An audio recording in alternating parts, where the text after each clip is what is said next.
Ryan's world became a millionaire by the age of 6, earning $22 million in 2018 through videos of him reviewing toys. But as Ryan grows older, his channel seems to be losing its spark. The young audience that once adored him is beginning to drift away, struggling to connect with him now. At the same time, concerns about Ryan's well-being are at an all-time high. This recent interview with Ryan was supposed to address those concerns, but did it really? Throughout the interview, something feels off. Ryan barely speaks for himself. It's mostly his parents doing the talking. While some might say that's expected since he's only 12 years old, the moments when he does speak feel strange. It's as if he's either looking for his parents' approval, or they're quietly hoping he doesn't say the wrong thing. Ryan, you have a police escort in Walmart, which was crazy to see. How old were you? Do you remember? That looks like 4 or 5. They start by talking about Ryan's product line at Walmart. While promoting it, Ryan even had a police escort. In the video, you can tell Ryan is having fun. He enjoys the attention and seems happy making the video. But the thing with kid celebrities is that they don't always get to choose. Just because Ryan enjoys it now doesn't mean he'll feel the same way later. Many kids who grow up in the spotlight don't always like what they did when they were young. Some even wish they could undo it. For Ryan, quitting YouTube isn't really an option. The brand is so big now that it feels like he has to keep going, even if he doesn't want to. How big is the team that runs this? Yeah, for the production side, we own the studio in Houston. It's called Sunlight Entertainment, and we have full-time employee, about 30 to 40 employees, and it breaks down to video editors, producers, animators, voice actors, on-camera talent, script writers. In the interview, Ryan's parents shared that they employ 30 full-time workers. It's clear there's a large team behind Ryan's channel. While Ryan's family is likely set for life, most of these employees probably aren't. His parents mentioned several times that they try to keep Ryan away from the business side of things, so he doesn't have to worry about analytics or managing staff. That's something they handle. Still, at his age, Ryan probably understands how big of a deal all of this is. Even though he might enjoy it, it's hard to imagine it doesn't cause some stress, even if he isn't fully aware of how much work is going on behind the scenes. Ryan's parents also quit their jobs to manage the channel full-time, and while they reminded viewers that Ryan is only 12 years old, he came across as incredibly mature during the interview. Like I mentioned earlier, Ryan didn't talk much, but when he did, it would be easy to forget that he's just 12. During the interview, Ryan also shared what he wants to be when he grows up. I'm curious, what do you want to be when you grow up? When I grow up, I want to be like an animator. I think it's really fun to do because the drawing, and then at the end you get to see the whole thing and see what you've worked on the whole time. Ryan's answer to what he wants to be when he grows up was actually really humble. He said he wants to be an animator and focus on the creative side of content, which is awesome. But it also raises a question. How will Ryan stay motivated? His channel has made millions, and that could make it hard to feel excited about doing anything outside of YouTube. It's hard to imagine him finding a new passion that can match the kind of success he's already had. I love it! And while that's not the healthiest mindset, knowing you peaked financially at 12 years old must have some impact on you. When you watch Ryan's newer videos, it's clear he doesn't seem to enjoy them as much as before. If they don't switch things up and adjust the content to suit an older audience, Ryan could really struggle during his teenage years. He might even have trouble figuring out who he really is and could face bullying because of it. The smartest move might be to diversify the content and explore something new. Surprisingly, the interview also revealed that Ryan's parents want him to go to college.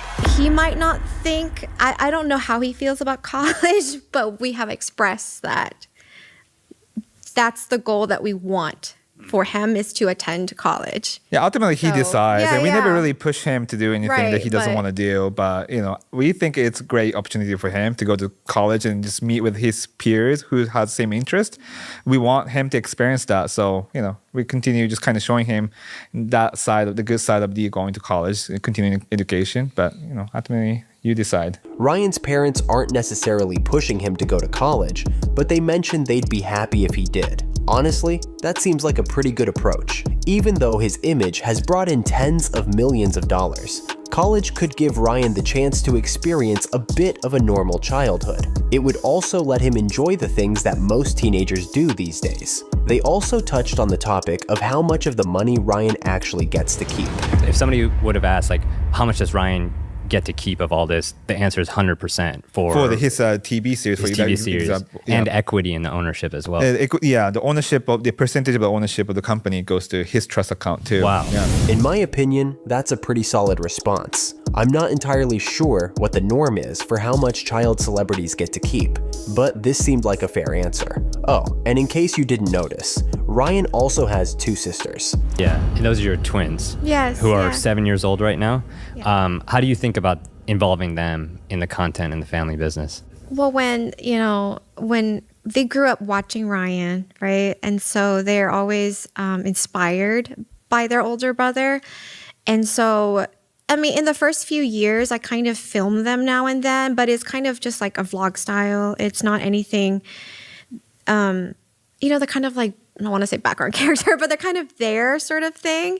But, once they reach a certain age, they told me they're ready to just start making videos where, like they can do it by themselves. His sisters have also started showing up in his videos. While they might be having fun now and could even want to follow in their brother's footsteps, I still believe kids this young shouldn't be in front of a camera. Like I mentioned before, it's tough to predict how they'll feel about being in the spotlight once they grow up. Now, here's the most important part. Despite everything, Ryan's YouTube channel is still growing. I wanted to show you this graph of your viewership, and it shows that in the past year, according to Tubular Labs, your views have gone up 37% month over month, which is crazy for a channel at your size and of your age. I've seen some commentary channels say that Ryan's channel is falling off and that his views are slowly declining, but I don't think that's true. Sure, his recent uploads aren't getting as many views as before, and when you compare them to his most popular videos, they might seem underwhelming.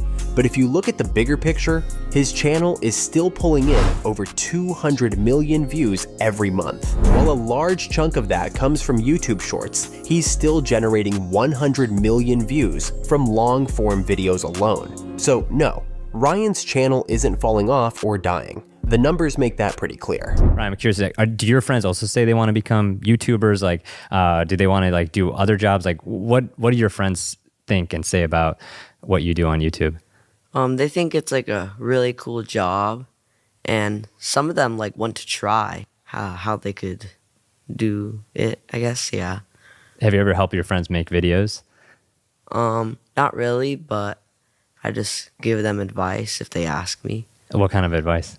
Just do what you want to do, and then believe in yourself. Even though Ryan's friends seem to have a mostly positive view of what he does, if you can even call it a job at 12 years old, it doesn't change the fact that their opinions might shift as he grows up. We've already talked about the possibility of bullying, but I think jealousy is also a big factor. There will definitely be kids around Ryan who feel jealous of his success, and you can probably imagine where that could lead. One good thing about the YouTube and also TikTok is the flexibility for your schedule and no commitment. So it's easy to film and it's easy to post. So really, I think it's the most important part is the parents, if they're filming kids, make sure it's keeping it fun and high engaging, and don't film all the time. Always set the pace initially and then trying to stick with it. Or if you feel like it's too much for kids, then always just adjust it to film less often. Just when I started to think that Ryan's parents seemed really caring throughout the interview, trying to adjust the content to fit his schedule and making sure he's not overwhelmed, Ryan casually mentions that he used to have a lot of fun. Do you ever tell your parents no, I want to be in more videos, I want to do more?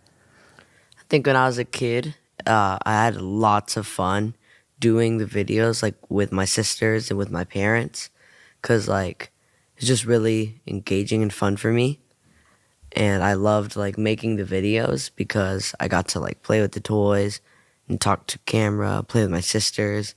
It's just really fun throughout the whole video. Why would he say he used to have fun?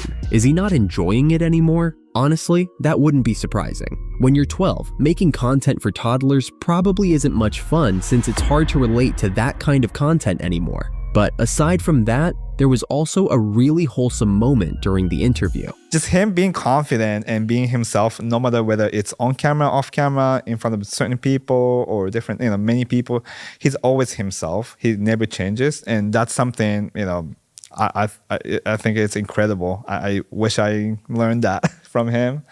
Just that confidence that he has is something I always kind of look up to, and I'm trying to learn it from my own son. Wow. What does that make you feel hearing that from your dad? Very.